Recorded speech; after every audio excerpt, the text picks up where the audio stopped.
Welcome to Fuzzybutts and Friends. Well, as much as it drives Fuzzybutts all over this place absolutely crazy when they hear me say it, I am the host of this show, Fuzzybutts and Friends, your big dog, Luke Robinson, back with you again.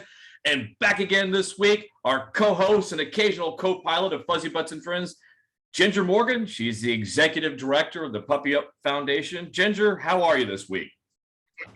I am doing well. Looking forward to the week ahead and the podcast today.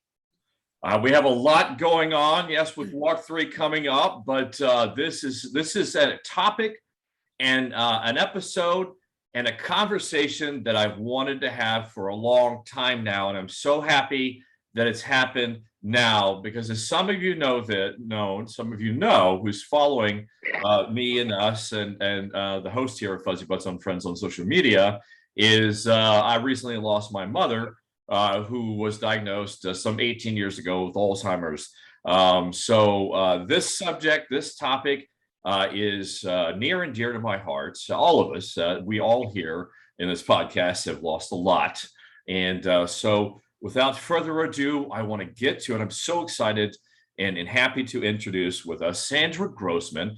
She's one of the partners with Pet Loss Partners, here to talk about pet loss, grieving, and a topic that unfortunately a lot of us know a lot about. Sandy, how are you? Welcome to Fuzzybutts and Friends. I'm doing good, thanks, and I'm really glad to be here too. I'm always excited when I get that chance to spread, information and support and compassion. So I'm glad to be here. We're glad to have you. Thank you so much. And we always like to start our show with actual Fuzzybutts, but I can't fit my three-legged Pyrenees anywhere up here in my studio. I see you have one behind us for the people that are listening to us on the radio or via the internet. However, who do you have behind you there? So that's Jeter. Oh, hi, buddy. That is Jeter. He is Jeter or Cheater? Jeter. Jeter. Jeter. Like Derek Jeter, like the basketball. Yes, exactly. I'm an East Coast girl, so. There you go. Well, I thought Cheater. I'm not a cat guy, so to me, Cheater made more sense because I love Fuzzybutts of all ilk, of all colors, but cats I'm particularly suspicious of. So.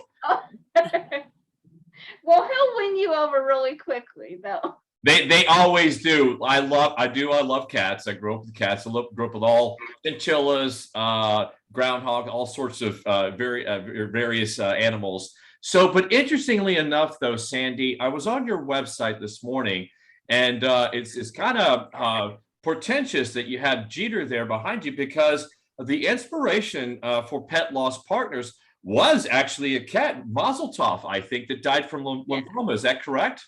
Yeah. And actually, I can't believe it. I was telling one of my clients it'll be 15 years this year. And, I always say that they teach us a lot of lessons while they're here with us. And sometimes they even teach us those lessons after they pass, and that was Moz and me. He got me through so much: grad school, the loss of both my parents, and I wasn't married and I had no kids. So he was kind of like my furry soulmate, my furry kid, and one of the greatest teachers I've ever had, so. I do know. I know very well. 15 years. Let's see. So that's quite, I call it an inflection point. You have such a tremendous loss or a tremendous life event, and everything subsequent to that is changed fundamentally forever. And so 15 years, that's a lot. Let me see. Malcolm passed away. He was DX'd in 2004. I lost him in 2008. And I started my first walk in 2010. That's 2008. I'm sorry, I have so many dates. I've lost three dogs to cancer. Are you guys getting feedback on your end? A little bit, yeah. Okay, I can hear it now. You were mentioning it earlier, and yeah, I can hear it now. I'm getting feedback for some on my end.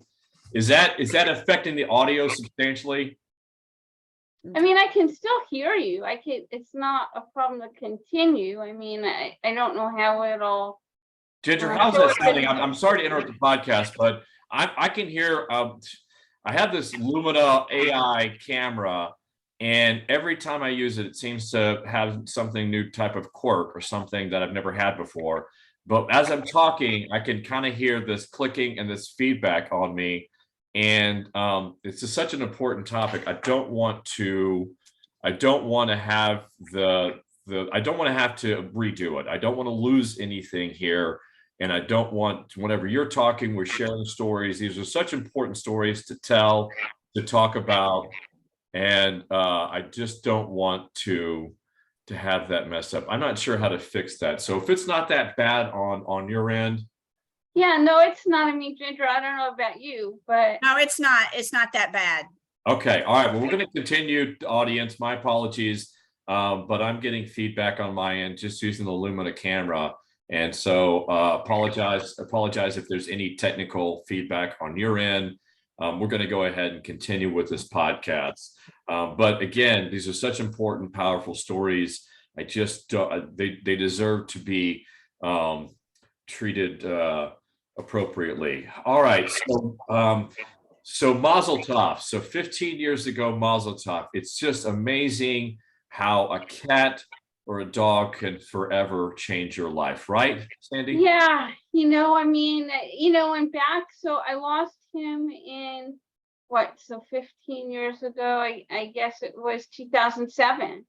And I was living in Los Angeles at that time. And even back then, there wasn't a lot of support out there. And, my background's in psychology, but I was working in more in the business sector. And I was lucky enough to find one support group that I had to drive like 40 minutes to get to and 40 minutes back, but I needed it. I mean, I was broken. I had just lost my dad and then my mom, and he was just my best guy, and it's funny, like you said, how things happen, right?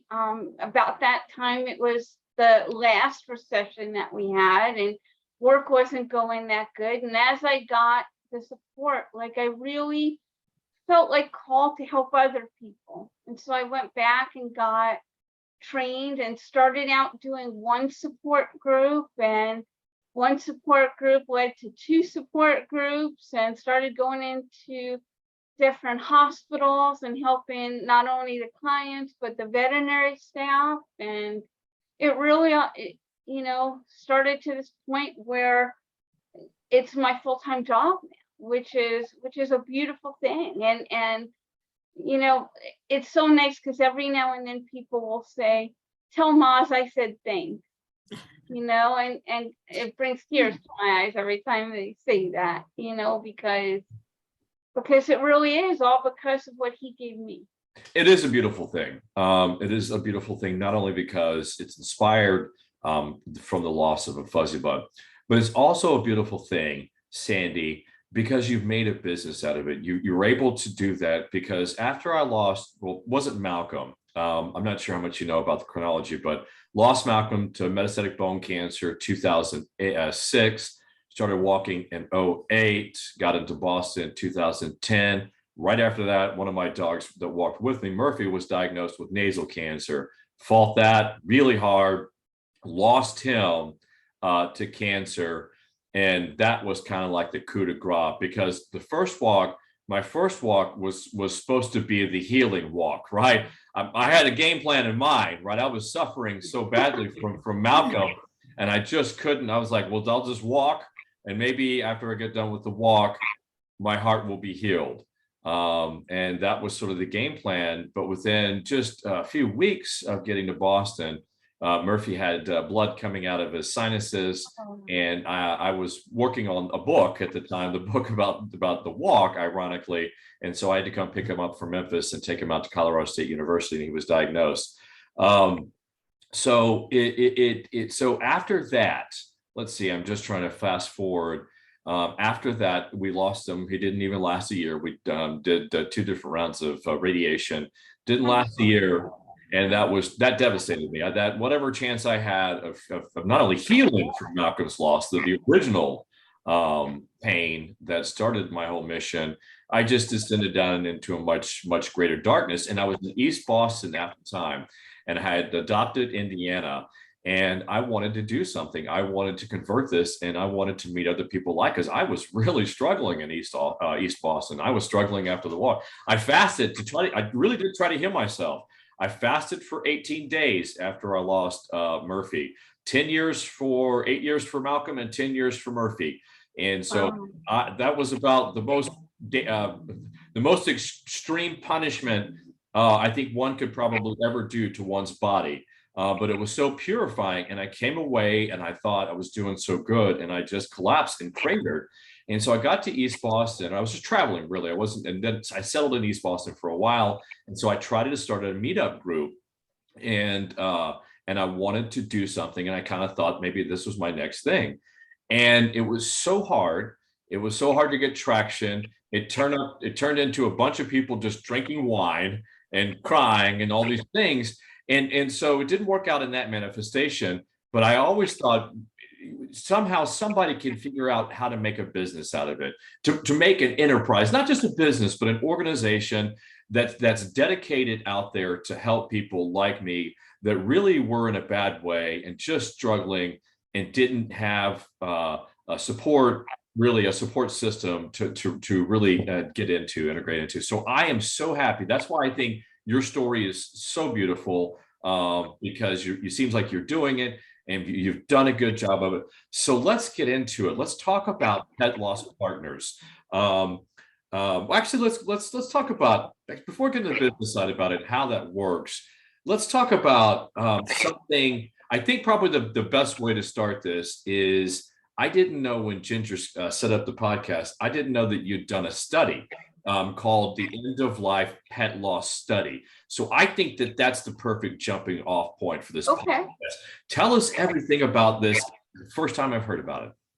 Yeah, and so my past life, I kind of say, right? I was in business. I was in market research consulting. And as I was getting into pet loss, I was realizing how disenfranchised pet loss was, right? And so I wanted to find a way to get that information, primarily like to animal care and veterinarians, so they could better understand how to support their clients. So we put together this study.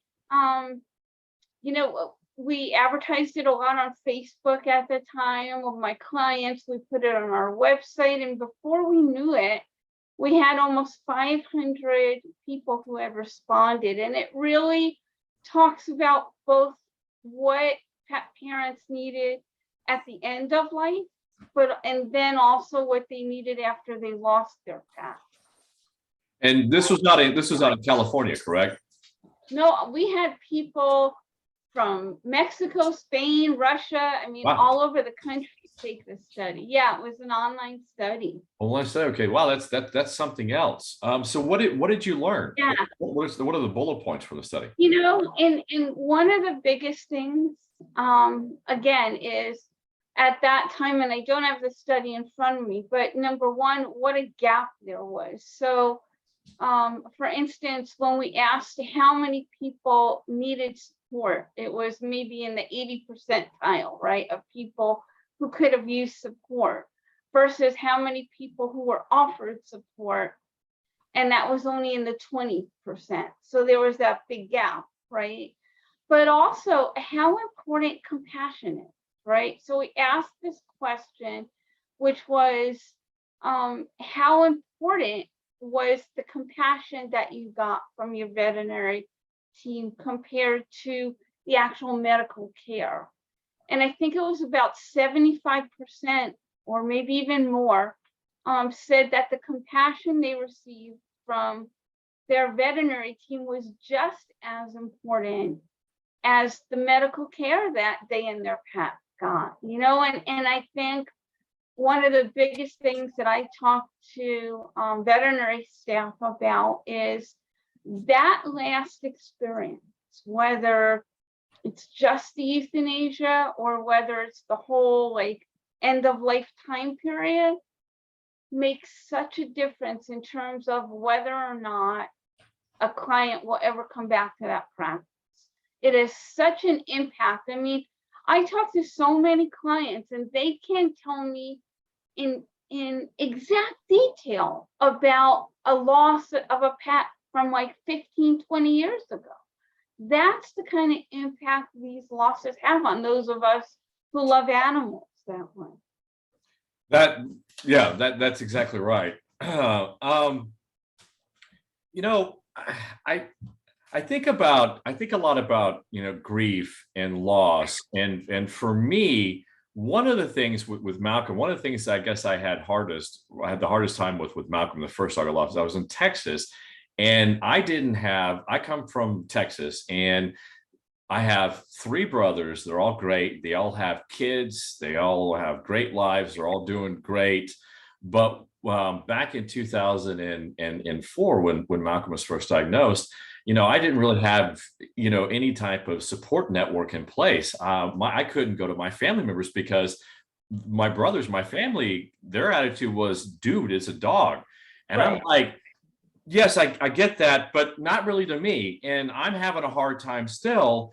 And I think that was part of one of the reasons why I had such a hard time with it was the fact that I had no one that was close to me or anyone that I thought that I could open up to, that was available to me. And I think that I convinced myself at the time that it didn't matter, it wasn't that important. And so I just convinced myself to deal with the loss myself. I did it horribly, and I had a tough time with it.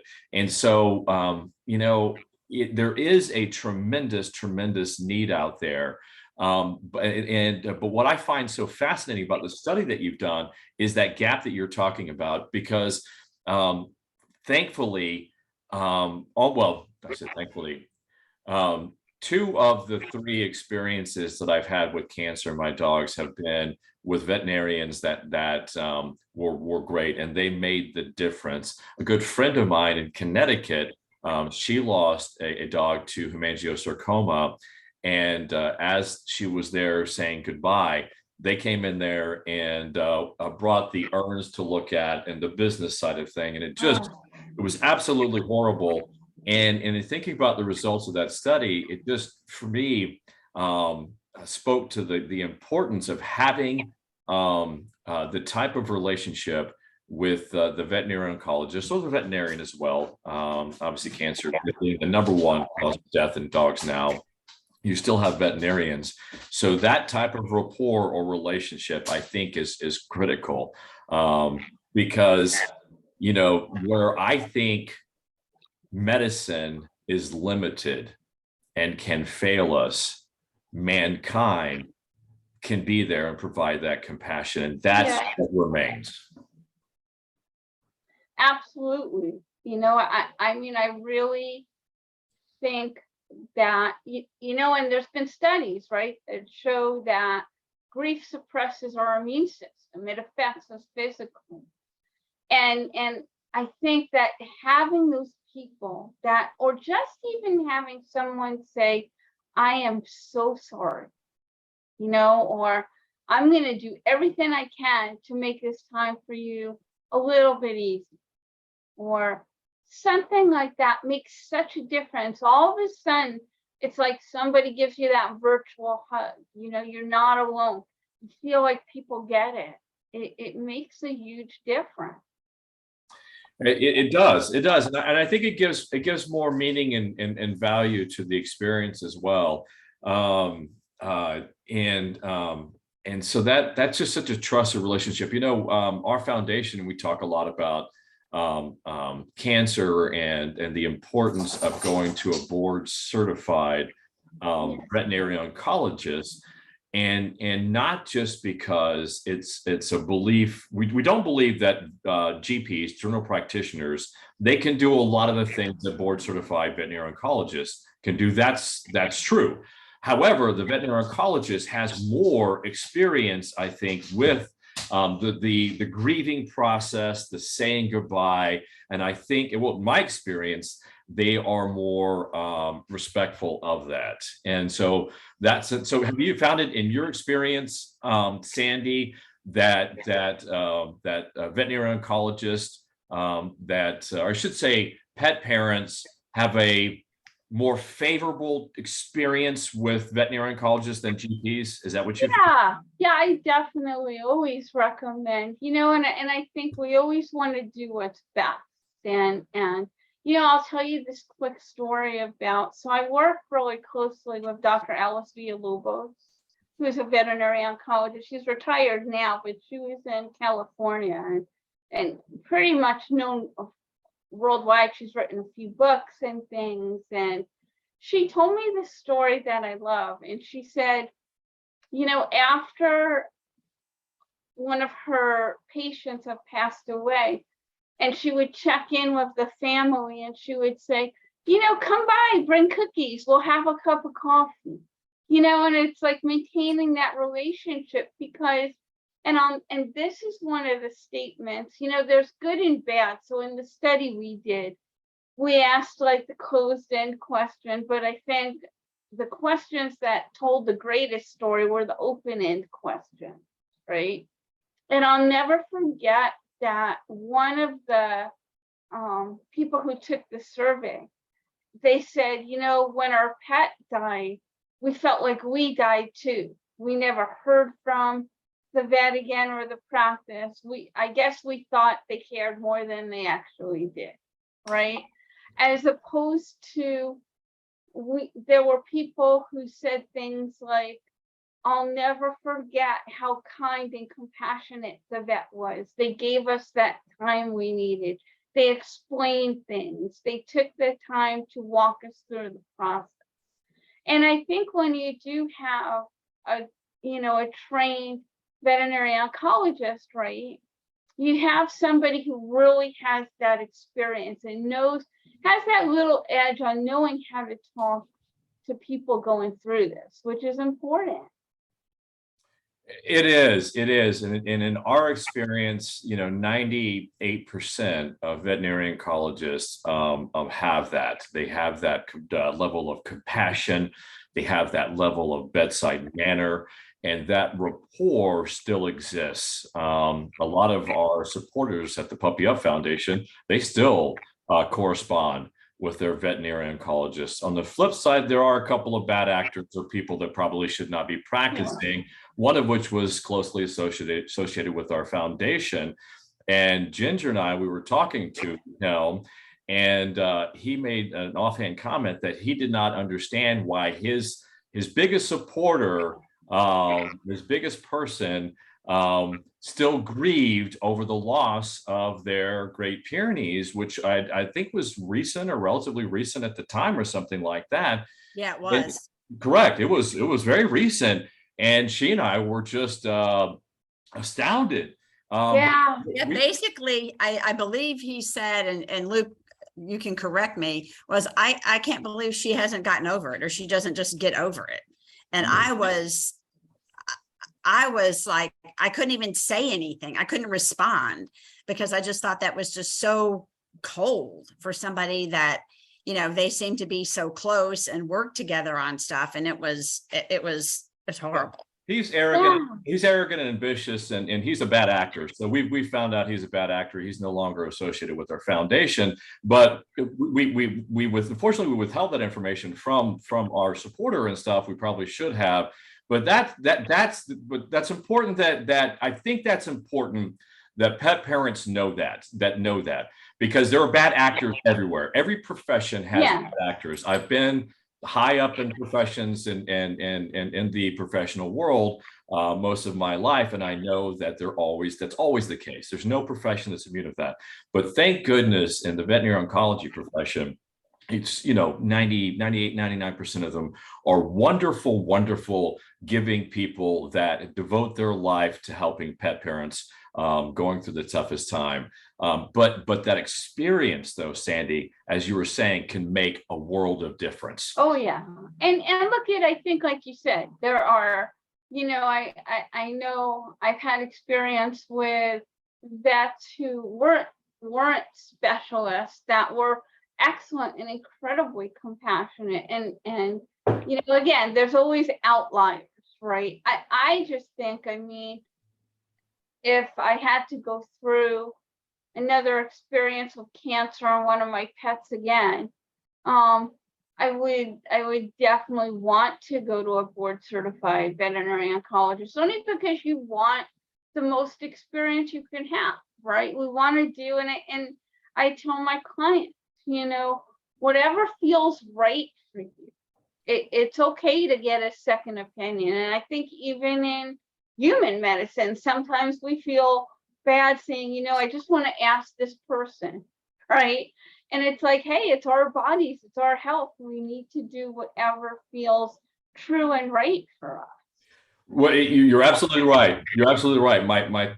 So I've lost 3 dogs. I've lost 3 dogs. 3 of my dogs have died, and all 3 are from cancer. So my third one, Hudson, that I'm just about to do this walk for, Hudson was different. He was we did not see a veterinary oncologist, and it was a series of mistakes and bad judgments. And his was more of that, the vet that was attending, or the vets that were attending to him, knew how to administer things in perfect circumstances, but they just didn't have the breadth of experience to understand when complications arise and things begin to unravel and become catastrophic.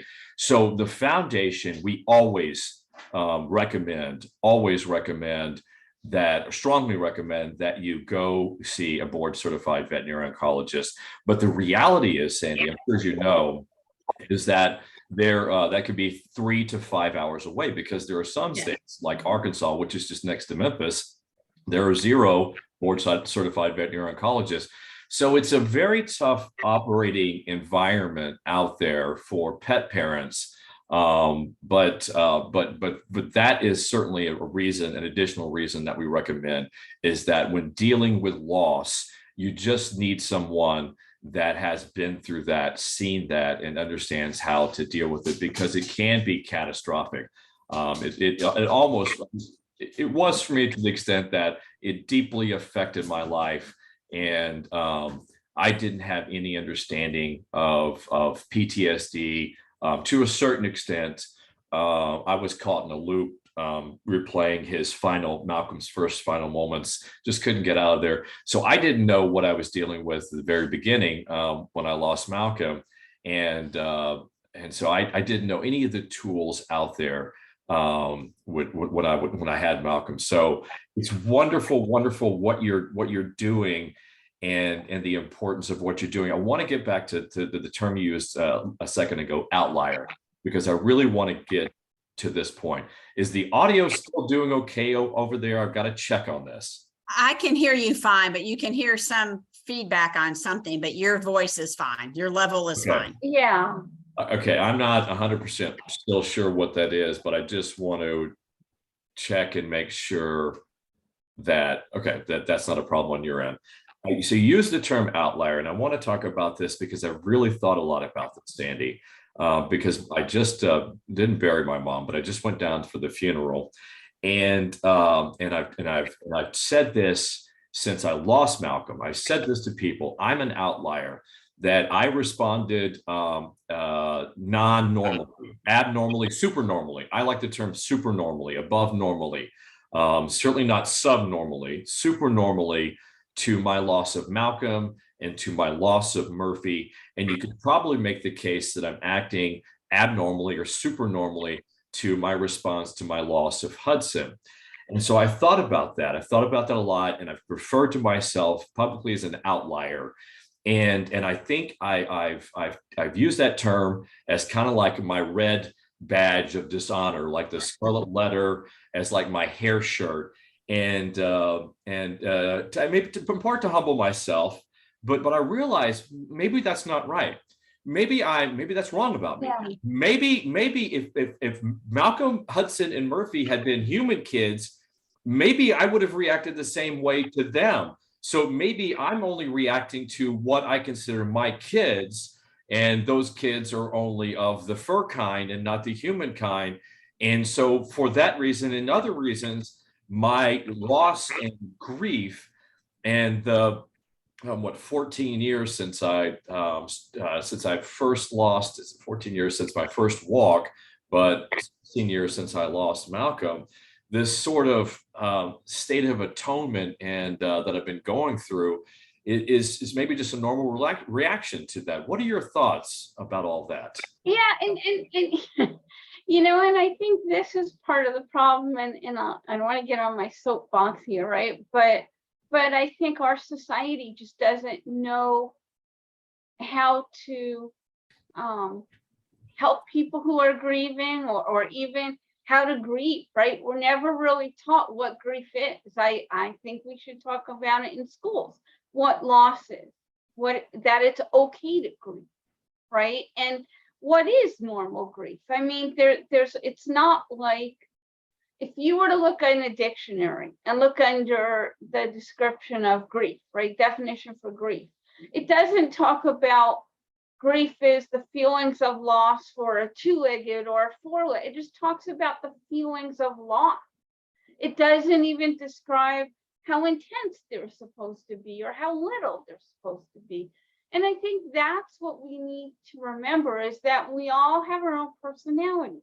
We all have our own grief histories. We all have our own relationship with the ones that we've lost. I too, I'm a very emotional person. When I lost my dad and my mom, I know I made people very uncomfortable, because I was crying very hard at the funeral home, cemetery, mausoleum that we were at. And I had a very hard time afterwards, similar to when I lost mom, right? I couldn't get out of bed. I almost lost my job because I just wasn't able to function. Is that abnormal? I don't believe so. That's just my grief. And I think when we can realize that, when we can say it's our grief, I think the question is, what do we do with that? How do we help ourselves afterwards? That's the bigger part of it. But I think when we start judging ourselves, it doesn't help anybody, least of all ourselves. I've heard a lot of people say, I lost my parents, like you lost yours, and then I lost my dog or my cat or my horse. And they'll say, well, I seem to have grieved more for the animal than I did for my parents, which, they loved. I mean, I know my mother will have been gone for 30 years this year. And there's not a day that goes by that I don't think about her and I don't miss her. But my dog, I've lost many dogs now. And, I miss some of them just as much. Yeah. And I like what you said, grief is grief. It doesn't mean it has to be just for two-legged or four-legged. Right. Yeah. Take a look at behind Ginger. Ginger, show your collar picture behind you. That's how many of her kids she's lost. There's only one collar. There's only one collar in that's still in use today. And what is interesting about that, and the dog that's still wearing the collar, is that she's a chow mix and she's pretty standoffish. But when we started this podcast, if you've seen my hands moving, she has been right next to me wanting love. And I'm like, okay. So and I think that probably has to do with my anticipatory grief. Yeah. For her, because she will be 15 in November. So wow, God bless her. So you're dealing with, somehow we should have been customers of yours, pet loss partners a long time ago. You and I should have signed up for your organization a long time ago. But that's why I'm excited to have you here today to talk about this, because I really want to learn so much about the services that you have to offer, not only for veterinarians, but also for pet parents. But before we get there, Sandi, you were so kind to provide Ginger and us with some questions, and I want to make sure I get to these because they're so well thought out, and I don't want to mess them up. So we're talking about. So now we've talked about. Okay, we've either got the diagnosis or we've lost our companion, whatever the companion is.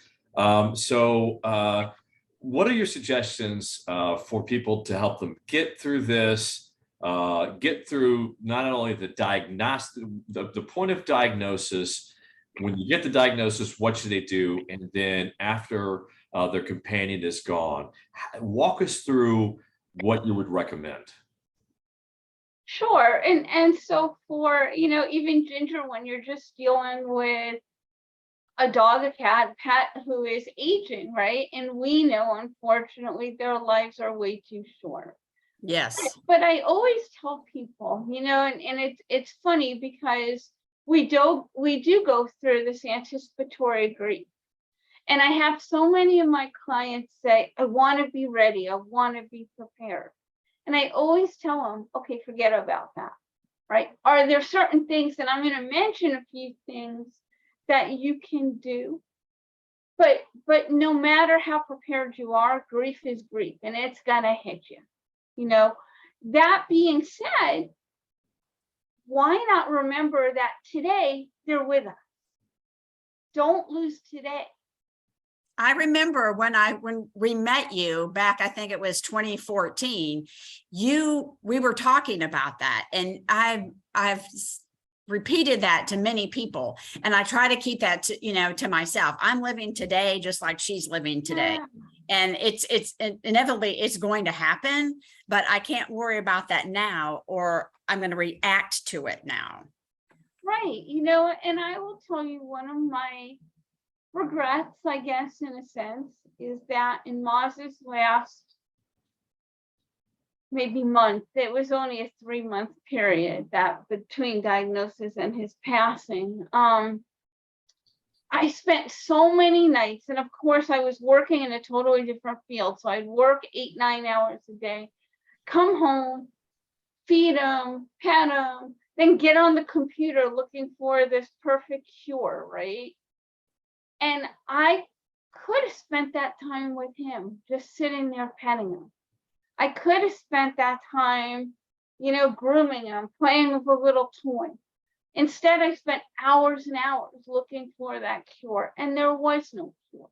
Unfortunately, he was a 17-year-old cat, and he had lymphoma, and he was gonna die, and that's very hard. I mean, I'm not saying that lightly, to be able to accept, especially, again, in my situation where he was my world, right? So that's one thing, is really to remember you do have today. Even like I have clients that say, yeah, but my dog can't get out and walk. We still love to go on hikes. And I'll tell them, go get one of those carts and take him for a walk in the cart. He still likes being in there. Take him for a drive in the car if they enjoy that. The other piece of it, right, is taking care of yourself. Because there's that old saying, you can't pour from an empty kettle, right? Yep. If we're not taking care of ourselves, we're not going to be able to take care of them or us. Make sure you're eating. Make sure you're getting enough rest.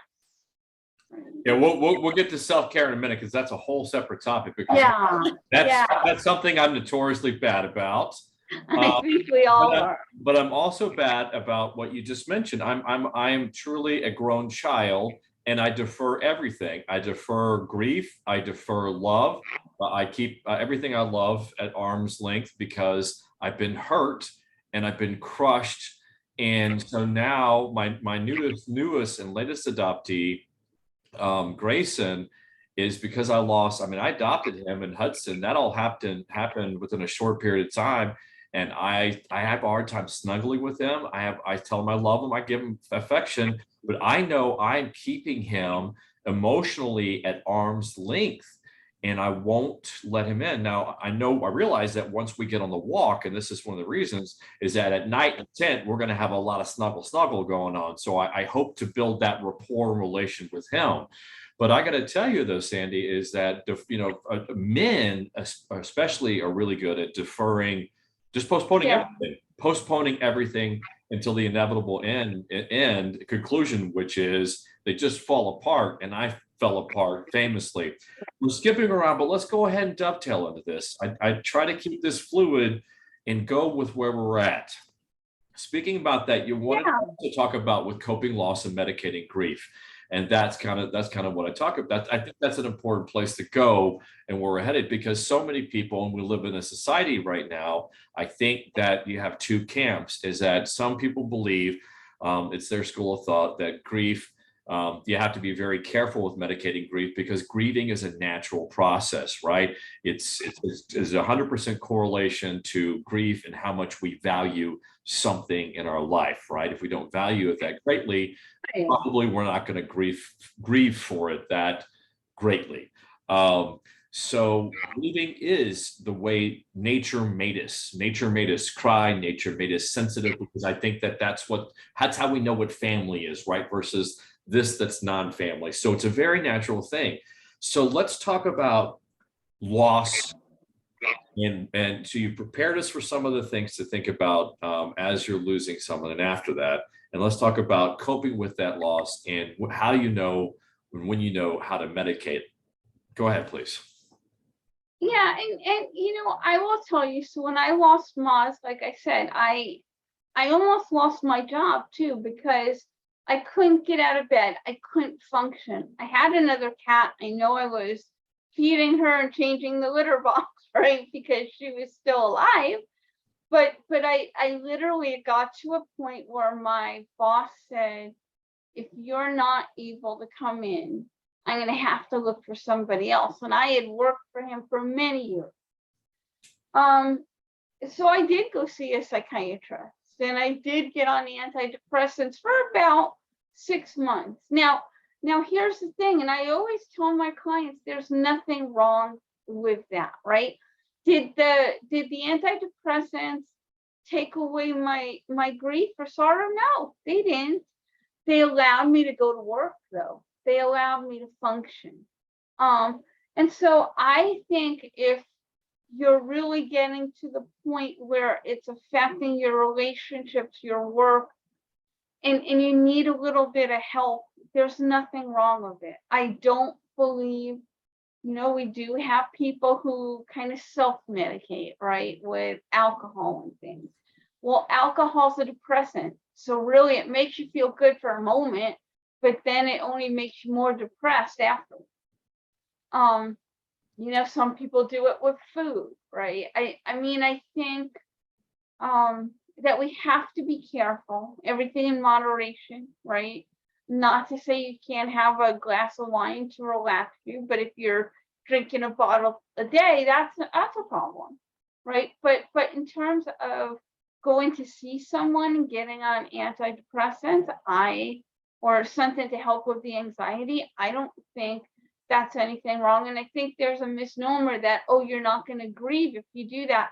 I still cried. I still grieve. I was just able to get to work. Yeah, there's a lot to talk about there, because mine was self-medicating. I've part Irish, come from a family of Irishmen who all drink, all defer their emotions and drink. That's how we survive. That's how we function. We've always functioned. Thank God none of us drink anymore. At my mom's funeral, the Robinson boys would probably have been out robbing banks if we still drank after my mom's funeral, because that's what Texas boys do, I guess. But for me, it's always also, I have the type of creative mind where alcohol has been an adjunct to my creativity, a writer, an artist, a thinker. And so my default was self-medicating. Now, I was still hyperfunctional mostly, but the times where I got super depressed and I wasn't that functional, preparing for walk 3 and all the press, we're going back and looking through tens of thousands of photos from my travels and consequently the loss of my kids. And I can always see when I gain a lot of weight, that's when I'm drinking and eating and I'm sedentary and I'm just depressed and I just can't, I'm caught in a loop. I call them loops. I can't get out of these loops of grief and I just can't get out of it. I think you know what I'm talking about. So I self-medicated and did it badly. I was able to get out again after my first walk. My hope was to heal myself after Murphy. That didn't go so well. And then that happened. But it got to the point where I realized, Sandi, thankfully, that it was inhibiting my ability to process grief, to really grieve, and I don't want to go into too much detail and make this about me, but I realize, and I guess that's the point that you're talking about, is sometimes you can maybe self-medicate, but I think maybe self-medicating is probably just a bad idea, because you need a professional, or you need somebody at the second set of eyes. Yeah. Say, look, it's getting out of control. You're functional, but you're not super functional. You're not where you should be, right? And Right. because you're all right, is that you never want to judge how people grieve, but at some point we should have a second set of eyes, right? What are your thoughts? Absolutely. Yeah. And that's, when we were even talking about anticipatory grief, right? I think it's great to have somebody to be your, buddy, to walk beside you, to go to the vet appointments with you, to talk about, should I go through with the treatment? Am I making the cure worse than the disease itself, so to speak, right? Somebody to bounce things off of. Also, a lot of times we go to the vet and we get this diagnosis and we're in such shock, like with me, it's almost, I'm probably aging myself here, but if you remember those Charlie Brown cartoons, right, where the teacher would be talking and be like, wow, wow, wow, wow. Once I heard that term lymphoma, that's all I heard. I don't even really remember, so I think it's important then, but I think it's really important to have that person to just check on you. Somebody that you really trust, kind of like a self-care buddy almost, that is gonna look out. I didn't mean to interrupt that. I love that. I was so excited to share something with you based on what you said a second ago, but a self-care buddy. I love that term. Yeah. Yeah. And I think it's, I talk a lot when I do my veterinary presentations or work with veterinary clients. I talk to them about that, having a self-care buddy in the practice. But somebody who is an animal lover, maybe loves you and your animal as well, is not going to judge you, because we know there's lots of people on the outside that don't get it, right? Oh, tons of people on the outside that don't get it. Yeah. I did just about everything wrong. I think I've kind of lived my entire life in some reverse order that's finally reconciling. I'm sorry, I don't know why this is going off. I have an alarm going off for some reason. So I've somehow lived my life in reverse, in the sense that, so I was up in Boston when my first dog Malcolm was diagnosed, but in short order, Malcolm was diagnosed with cancer. The girl I moved to Boston with, she left me and she took the truck. So I was in Boston. I just moved up there, didn't have any family at all. And then I moved back to Texas, and then I moved back with a family that they're all like, what's just a dog? So I didn't have and understand the importance of that self-care buddy to ride along shotgun. That seems like that really is an important part of the process. Yeah, it's very valuable. And look, not every time do we have that person, but if we can find that special someone, it really makes a difference. I like one of the questions or things that you wanted to talk about also is because I don't have human children, and I'm not married. I never have been. Surely I'll never will be, because of the loss issue. And so, but the reality is the 80 million or so households that have companion animals, a lot of them have children too.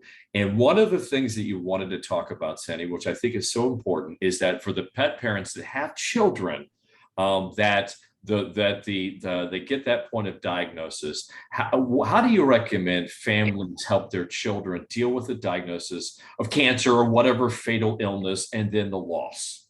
Yeah, and so, every child is different in a sense. So there's no like ABC. There are guidelines for the age that they are, right? But before I share that, I just want to quickly share this, in that how I was telling you about people talk about prior losses with the loss they've recently experienced. I had a woman once come in who she was in her mid 40s, and she had just lost her dog, and within half an hour of, not even, maybe 20 minutes, about talking about her most recent loss. She was talking about her very first loss of her dog, Puma, right? And Puma, they grew up together. And one day she went off to school and she got home and Puma wasn't there. Now I'm going to give her parents props that it was back in the early 70s, right? Where we didn't know what we were really doing. But she said, "Where's Puma?" "Oh, well, Puma was old. We had to have him put to sleep."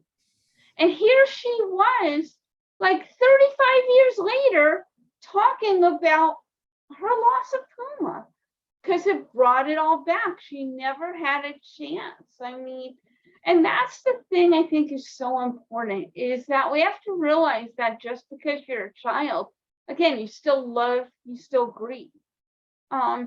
And you could be, and pet loss most times is the first loss a person goes through, right? And how that's handled will impact how you are able to deal with future losses. So I always tell parents, if you're really sad, it's okay to cry in front of your child. It's okay to let them know you're having a hard time, that you miss Fluffy, because they're going to learn from you that it's okay to grieve. It's okay to cry, right? Again, there are some guidelines depending on the age. One thing I always tell parents with young children, never use the term put to sleep. Why? Because kids are really literal, especially little kids. So you tell them, "Oh, Fluffy was old and sick. He's, we had to put him to sleep. He's not coming home." Yeah, Well, in their mind, well, you're going to put him to sleep. You put me to sleep every night. Am I not? That's what a 4 or 5-year-old may think. You're going to create nightmares for that kid anytime they say going to sleep for the rest of their life. I don't think about things like that, again, because I don't have human kids, never had that. But yeah, that's just such an important thing to know. It is amazing the things that you don't think of, because I know I've always been into my own grief, but with me, it was not solipsistic. It was not always just selfish. I was trying to fundamentally understand something. Because as we started this show off by saying grief can be transformative. It should be, actually. Tragedy should be. From tragedy, triumph should come. From tragedy, triumph should come, because that means that you learned something. That means that's the ultimate value that you give that thing that you've lost, is that I've learned something, it has changed me, and it has transformed me into doing something different, and to becoming something different, right? Yeah, I will share with you, so I lost my grandparents, who I was very close to, but I lost both parents. I mean, by the time I was 42, I had lost both my parents, right? Which is fairly young. Most people have their parents for a longer period of time. But so I was about like 38 or 39 when I lost my dad. Now, he had emphysema, I knew what was happening, right? And I was in California, they were back east. I always say that person I was on July 1st, 1999, was a completely different person than I was on July 2nd, 1999. Because it was like, oh, I just didn't think he would ever really die. I mean, intellectually, yes, I know parents die. Most likely they're going to die before their children. But I rarely said I love you to people. Probably in the last few weeks, because he started saying it to me, and he rarely said it. At the end of every conversation, he would say, "I love you." I still didn't get it, how close he was to that. But I tell my friends, my family, a lot of my conversations now end with, before we hang up, "Okay, I love you." I feel I was a much more selfish person. I would go visit my family. I'd spend as much time with my friends as I did with my family. I never really knew that ending. I mean, I knew it intellectually, but my heart wasn't able to go to that place that I was going to lose him. And so I think, yeah, it absolutely transforms.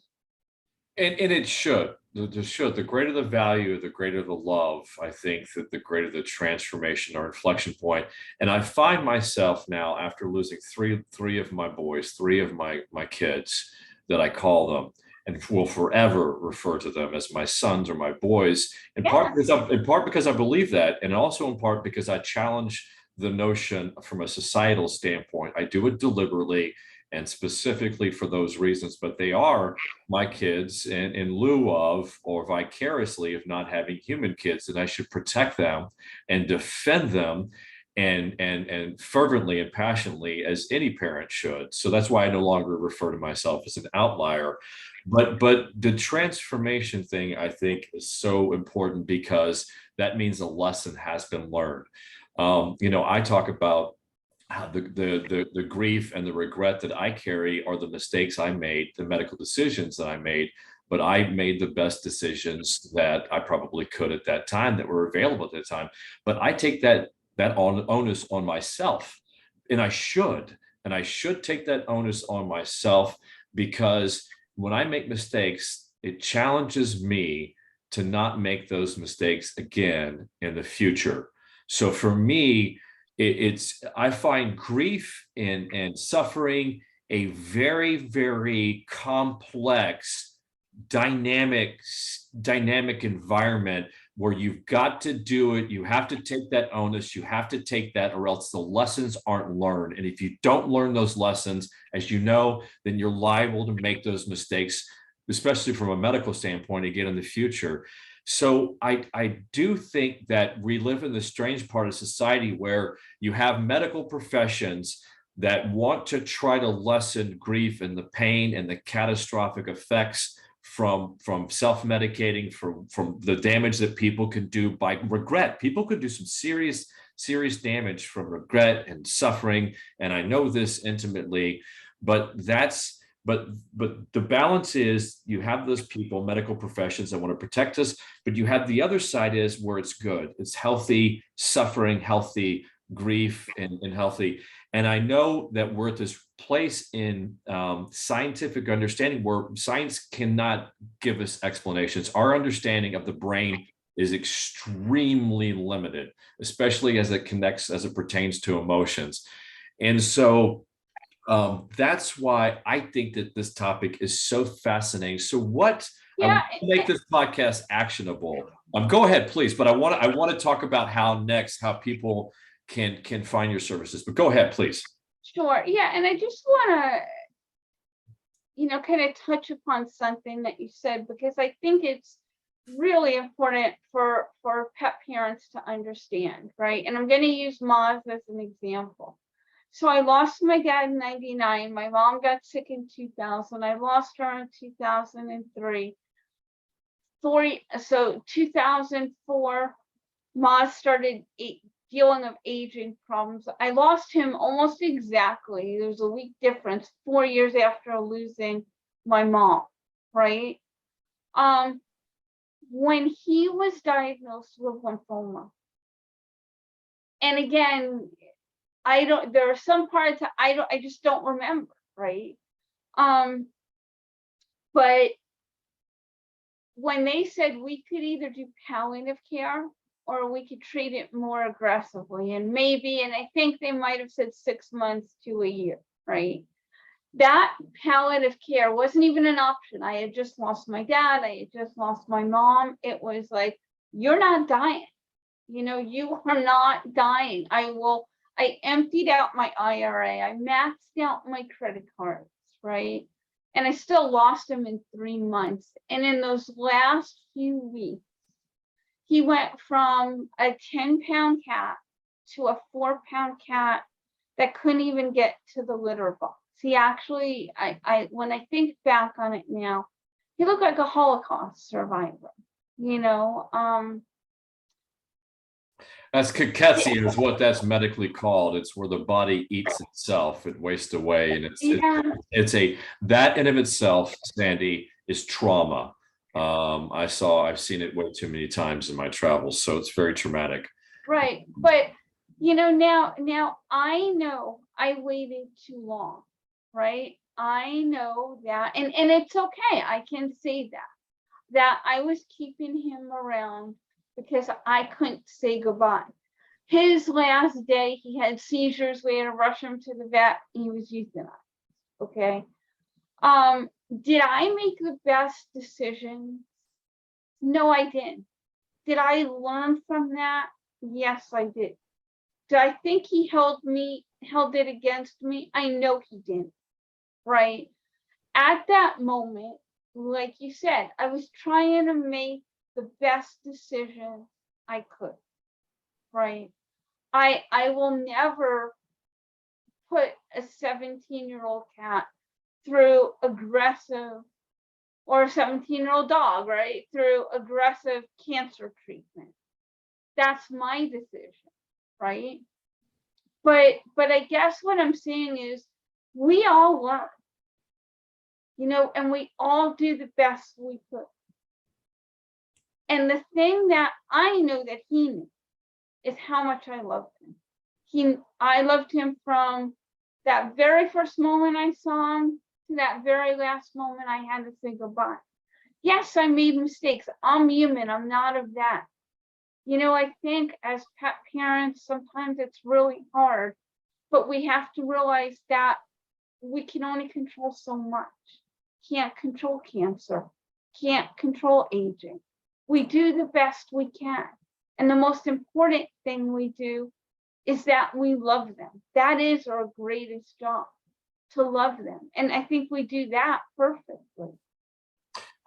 Everything you said is absolutely spot on, but I'm of the nature that that's just not enough. That's not good enough for me. It's not good enough, and it's not acceptable to me.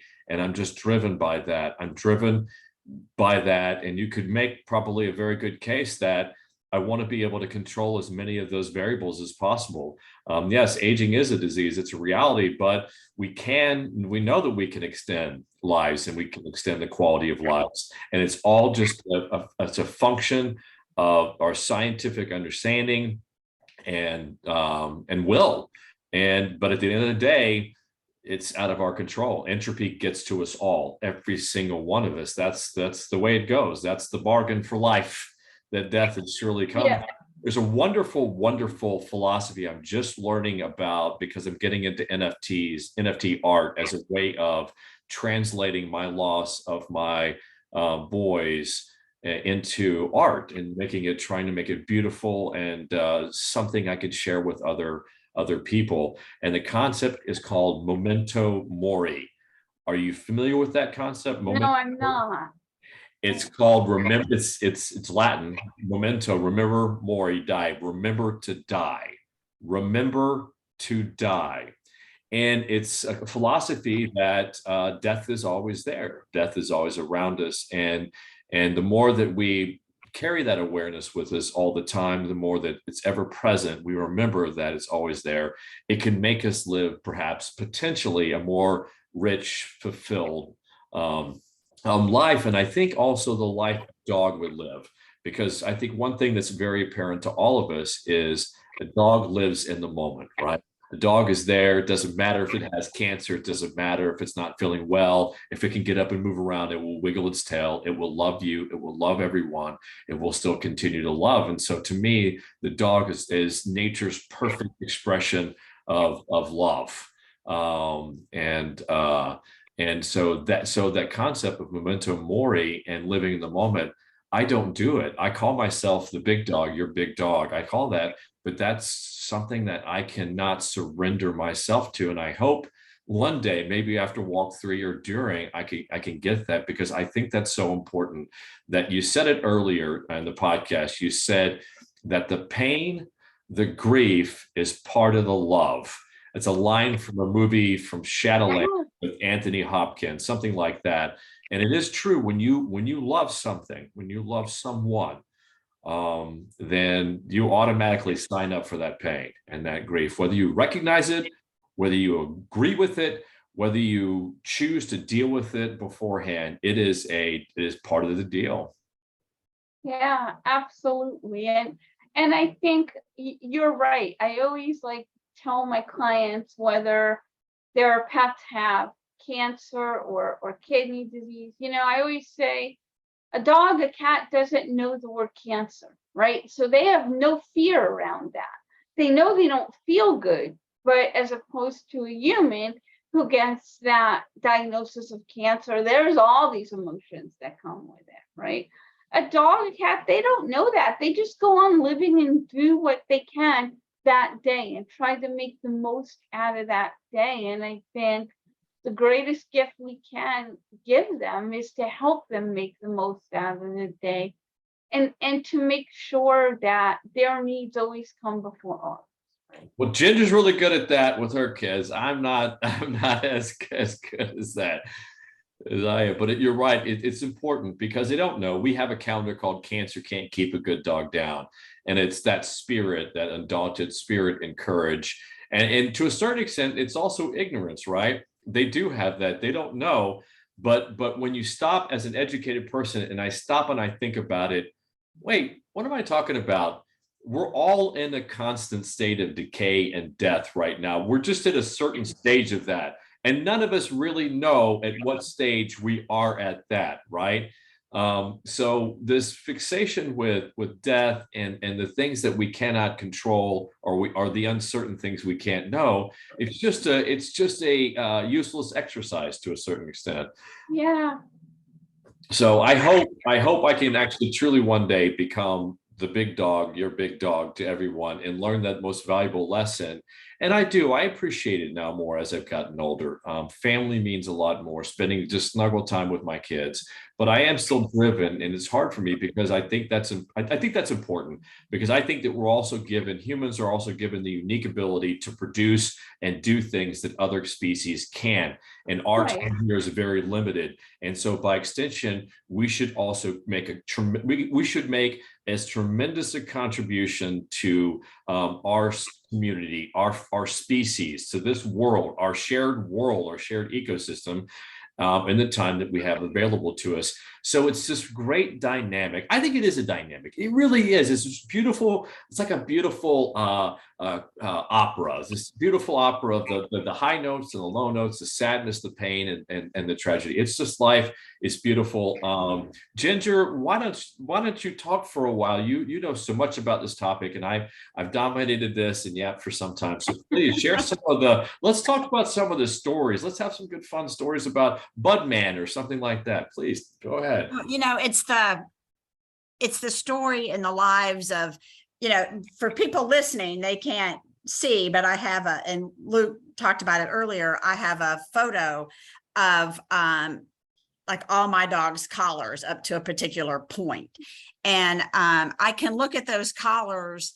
One, I still know exactly which collar belongs to what dog. You don't have to, I don't have to look at the name tag on there, but Buddy was a Katrina survivor, and he was a character, I mean, he should have been like a character in this great novel of just characters. A couple of things that he did. One, after surviving Katrina, he did not like storms, but he wasn't a particular like needy dog for anything. I mean, he loved to be loved on, but he wasn't going to just come up to me unless there was a storm. And then you couldn't put a piece of paper between us. He was so close. And I would just sit and snuggle on the couch with him. And then there were a couple of other ones. We were all kind of in a big pile together. That was one of his things. And then one of the other things that he did, at the time I ran the Humane Society, and he was just there. He was at the Humane Society when I adopted him.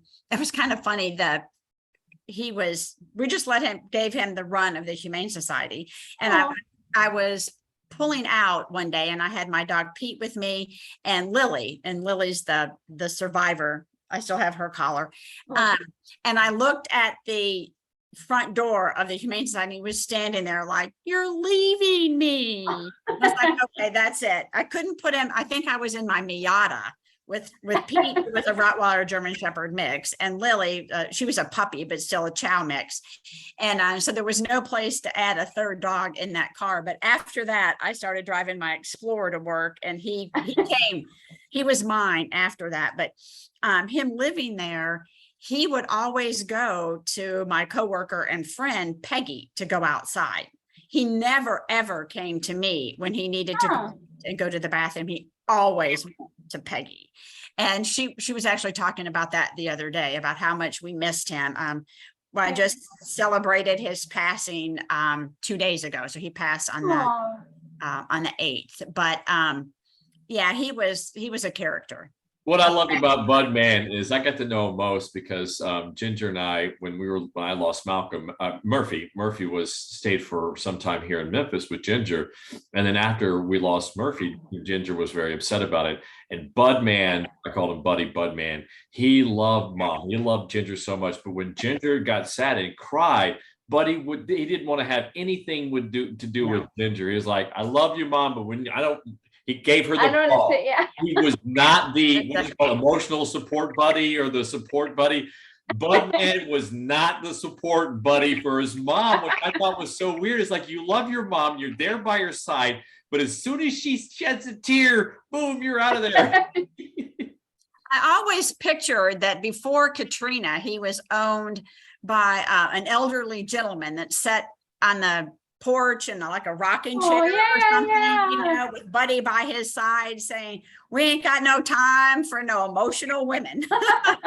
No time for no crying. I wanted to tell some of these stories because it's one of the things I think that's so also that contributes to the pet loss. Now that we're talking about it, thankfully we see more great organizations like yours out there, is the trend of anthropomorphization and what's now more commonly be called pet humanization. So I bet you're seeing now out there, Sandi, as pet parents humanize their pet kids, is that's also giving them a much greater sense of bond, right? A rapport with them, right? The more we humanize our pets, the more we're going to grieve them when we lose them. Is that what you're saying? And I always, you know, and I think, right, that we have to be careful of that. So we know, right, that even 12 years ago when I first started doing this work, that there's research out there that says that animals can understand and feel way more than we understood even 12 years ago,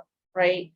But I think what happens is sometimes because humans come with all this luggage, so they come with guilt and regret and blame, and they ruminate all the time, and they have this fear of death, right? And a lot of times when we lose pets, what happens is they think that their dog or cat was so afraid of dying, right? Or they think they'll think of one thing, right? And isn't it true?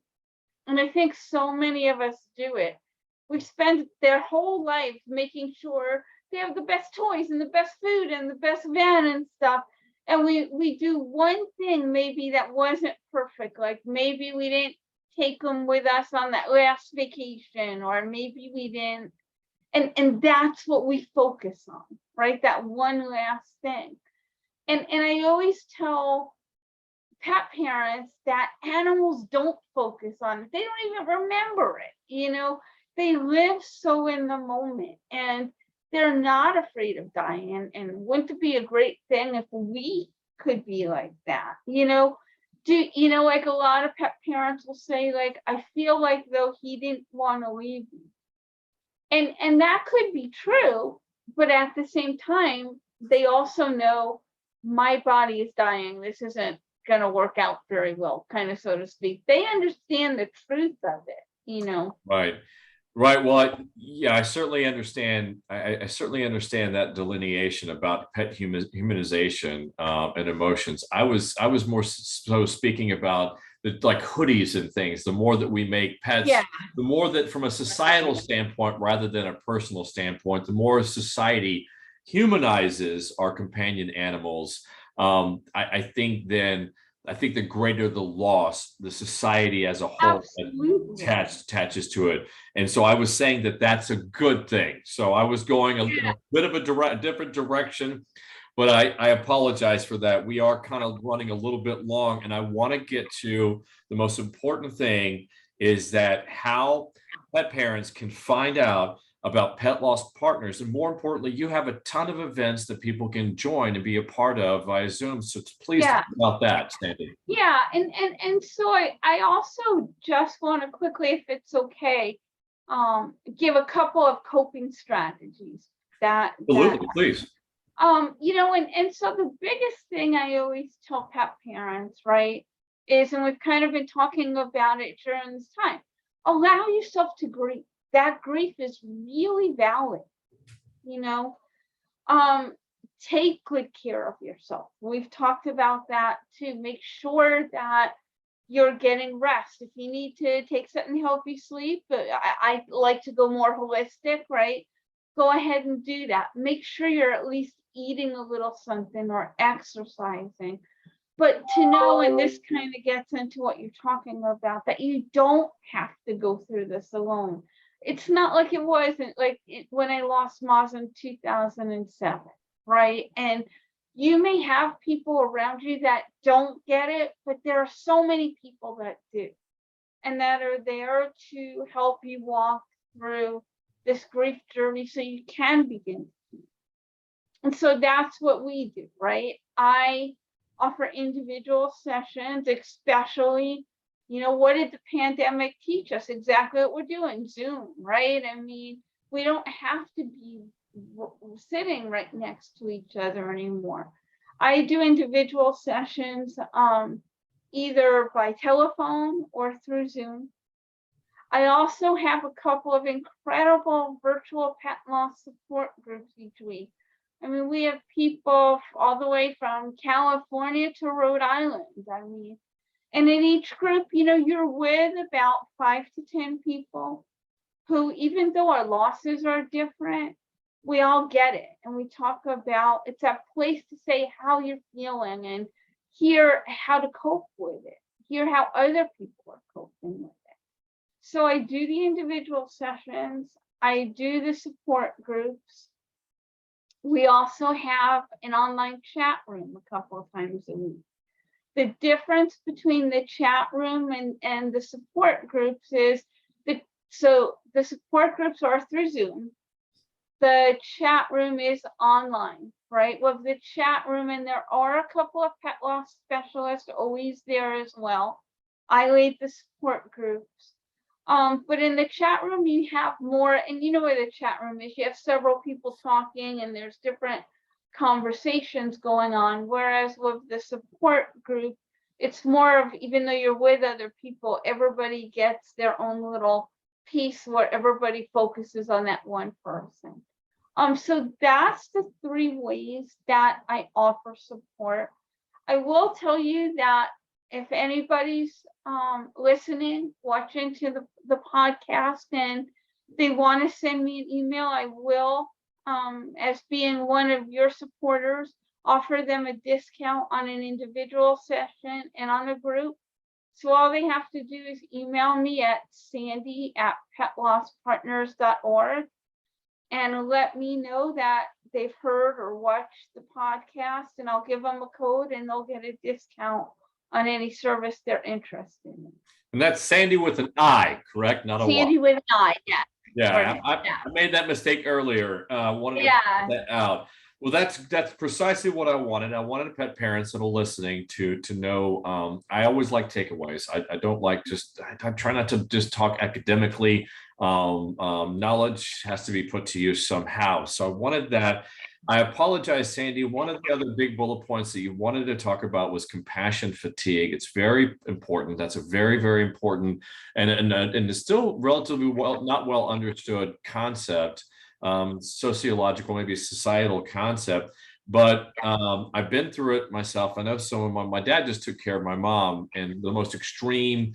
I mean, she was bedridden with Alzheimer's. He fed her, took several hours to feed her multiple times a day, all the hygiene. So it's something I do want to get into. It's also very important for caretakers because, I mean, compassion fatigue is something I feel also, aside from my father, because ever since I started my first walk from Austin to Boston, I've always been available to pet parents going through cancer. And so I've always gotten texts and emails, people going through cancer. And there have been times where there have been times in my travels, like, I don't want to talk to anybody that has cancer. I don't have a solution. There's nothing I can do. I don't want to talk. I've got nothing to offer them. I can't help them. I can't cure the cancer. And I feel like you feel like a fraud, because people reach out to you and you think they look to you for solutions and answers. So on a personal level, I've always kind of added compassion fatigue onto everything else, because, and I know it's real, because you want to help out. You want to take, again, your experience and use that as knowledge to help other people. But at times, heaping that on top of your unresolved grief can be deleterious. It can be very devastating. So hopefully we'll have you back on Fuzzybutts and Friends to discuss fatigue and also some of the other issues that we haven't got to. But before I go, is there anything else you'd like to just quickly just tell pet parents out there that are listening? Yeah, just know that the love you feel, that all those emotions, they are absolutely real and valid. The grief you feel is real and valid. And I want to talk to you, take off my pet loss specialist hat and forget about the study you do. And so I did, and just let you know, I was there in 2007. I mean, if you would have seen me, you would have thought, she'll never be able to get through this. And I didn't think I could. But I did. I took the journey. Grief is hard. It's exhausting. It's sad. But if you take the time to walk through it and not try to push it aside, and I'd like to share this analogy, if I could, too, real quick at the end. So, I always say, like, when we grieve, it almost sometimes feels like there's this big boulder sitting on your chest. Like, it's hard to move, hard to eat, hard to function, right? But the more you take that virtual axe, right, and start hitting away at that boulder, how do you hit away at the boulder? You get the support, right? You read a book, you reach out to a specialist, you listen to a webinar, you keep working through the emotions, find ways to memorialize. That boulder will become like a rock. And you keep chipping away at it again, the boulder eventually becomes these little pebbles. Now, those little pebbles, that's your grief. They're always going to be there, right? I will never get over my loss of Moz, but I've gotten through it, right? It's in October, it'll be 15 years for him. I'm planning on doing a special little memorialization. I miss him. He was that guy. I will miss him till the day when I close my eyes and hopefully I'm reunited with him in some way. I will always miss him.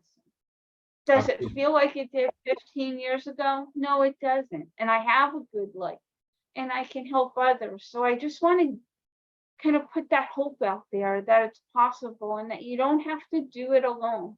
Reach out, write to me, call me, and we'll see how we can get you the support you need. Absolutely. To extend that metaphor is to take that pebble or that little rock that you then overcome your grief, to take it and cast it into a large body of water where it becomes a ripple. And then that loss has a ripple effect, then transforming and showing other people.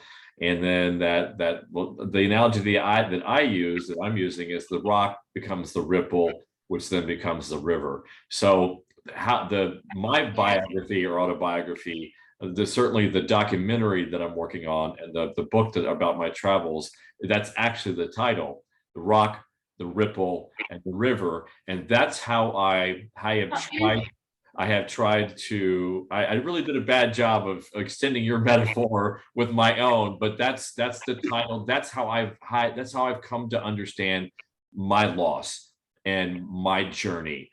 And my story is Malcolm was the rock that I lost that became the ripple that had this ripple effect that became this river of life, this journey that I've traveled along, where I think now I fully have a better understanding for the first time of life, understanding of life and loss. I did a pretty bang up job of pitching my upcoming documentary and book, The Rock, the Ripple, the River, but you understand the sentiment, and that's the ultimate part. I think that's the ultimate part of grief, is that once you've whittled it down to a more manageable size, which is what you were saying, is that you then use it to inspire others. Well said. Wonderful, powerful episode. Sandi. Ginger, did I miss anything? Did I screw anything up this time? What have you got? Nope, I don't think so. Sounds great. Well, I've loved the podcast and talking to Sandi. We will have her back on for sure. She truly is a friend of the Fuzzybutts, and our platform is always open to you, Sandi. That's for sure. But it's such a powerful, Ginger, as you know, it's such a powerful and important and emotional conversation that I don't want to screw it up in whatever way. So we will. If I did, my apologies. But it's such an important topic. Do you have something for us this week? Do you have a cancer tip? We've been talking about grief all this time. We usually reserve this part of the podcast episode for a Puppy Up Foundation cancer tip of the week. Do you have anything? I do. And there are some of these that I repeat over and over because I just kind of want to beat them into people. But one of them is to watch your dog's weight. An overweight dog, not only can that cause stress to their bodies, and when they get older, they have arthritis, and if they're overweight, that causes a problem. But it's also overweight dogs and pets seem to be more susceptible to cancers. So go ahead. We're going to say something, Sandi? No, I didn't know that. Oh yeah, for that. And then, if you want to cut back some on their kibble, they might appreciate some fresh fruits and vegetables. We've been talking to some nutritionists as well. So I know my dogs, I'm going to have to do something to sneak the fruits and vegetables in there because they're not going to go for that, but I'm going to try. So watch your dog's weight, keep it kind of consistent, and add some fruits and vegetables to their diet. That's great, sound, sage advice coming from the Puppy Up Foundation and Ginger Morgan. She's the director of that. But I want to also talk about another sign. An important sign and symptom of an overweight dog is also grief, because I know the times where I was suffering from crippling grief and I couldn't find my way out. Not only was I gaining weight, but my kids were gaining weight too. They just weren't healthy. So if you see any of my Fuzzybutts that are getting fat, that's probably a sign that, big dog, you're not getting out, you're not walking them, you're not in a healthy state of mind. So an overweight dog can also be a sign of grief as well of the pet parent. So get your dogs out, your kids out, your Fuzzybutts out, and get them healthy along with yourself. Self-care, I think, is really one of the most important parts of this whole, because if you don't take care of yourself, you cannot take care of your Fuzzybutts.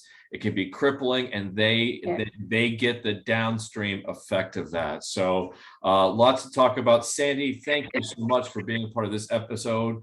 Fuzzybutts Friends. On that note, thank you, everybody. I apologize for the audio problems that we've had here. I hope I can get them solved before I head out for walk 3. I hope it's not too bad, because this is such a wonderful, powerful episode. We'll figure it out. We'll see you next time, every Tuesday. Fuzzybutts and Friends on our YouTube channel, fuzzybuttsstudios.com, and on all the major podcast platforms, iHeartRadio and Spotify. Thank you, everyone. We'll see you next time. Puppy up. Talk soon.